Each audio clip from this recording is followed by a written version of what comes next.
As tension increases in Catalonia, there have been calls for widespread civil disobedience against the Spanish government. Even the recent referendum itself, along with its 2014 precursor, have been described as acts of civil disobedience.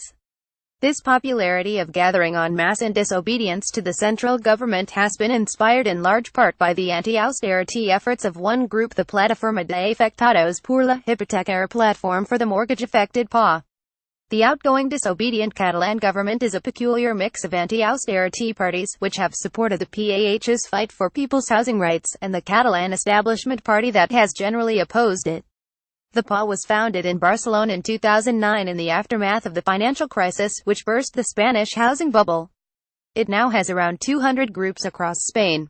Barcelona's mayor, Ada Colau, was the movement's spokesperson before moving into institutional politics. The PAH is famous for its innovative protests, which it calls acts of civil disobedience.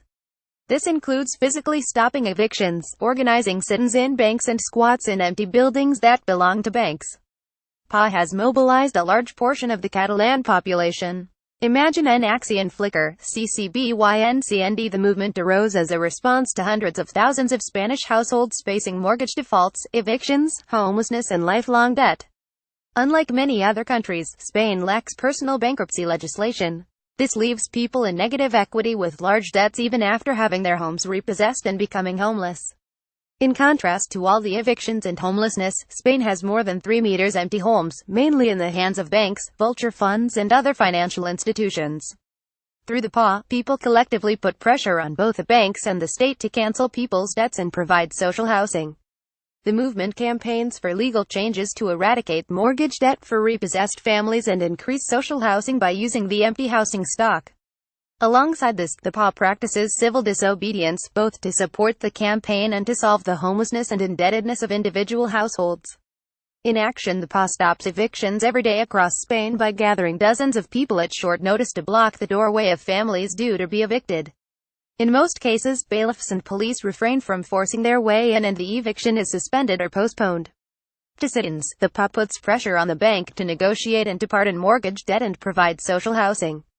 In many cases, usually after years of struggle, families achieve these aims in full or in part. The PAH also runs a social housing project called Obra Social by taking control of empty properties that are owned by banks. Here, the PAH occupies entire empty apartment blocks and carries out a needs-based assessment of which families should be allowed to move in. The aim is to turn the buildings into official social housing where the households pay an affordable rent based on their income. Most households in Obra Social buildings remain, some have been granted permission to stay, and only in very few cases have people been evicted from them.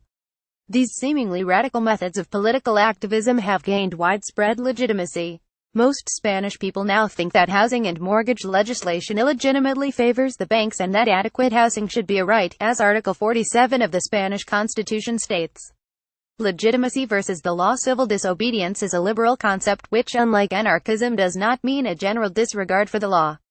For example, Martin Luther King Jr. claimed to have the very highest respect for the law, while disobeying illegitimate discriminatory segregation laws. For the practitioners of civil disobedience, legitimacy comes from a higher sense of morality or justice than the law that they protest.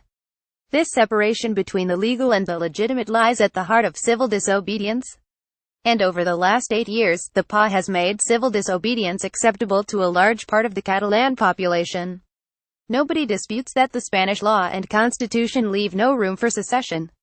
For the Spanish government, the buck stops with the constitution, though not when it comes to housing, apparently.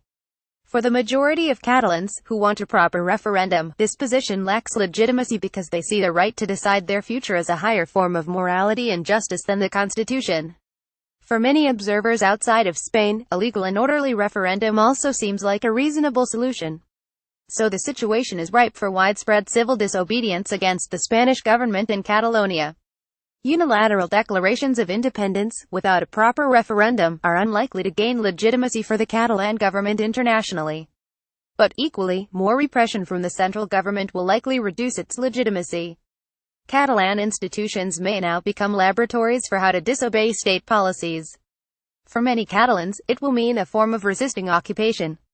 And if this disobedience remains civil and nonviolent, it could well win the battle for international legitimacy, too.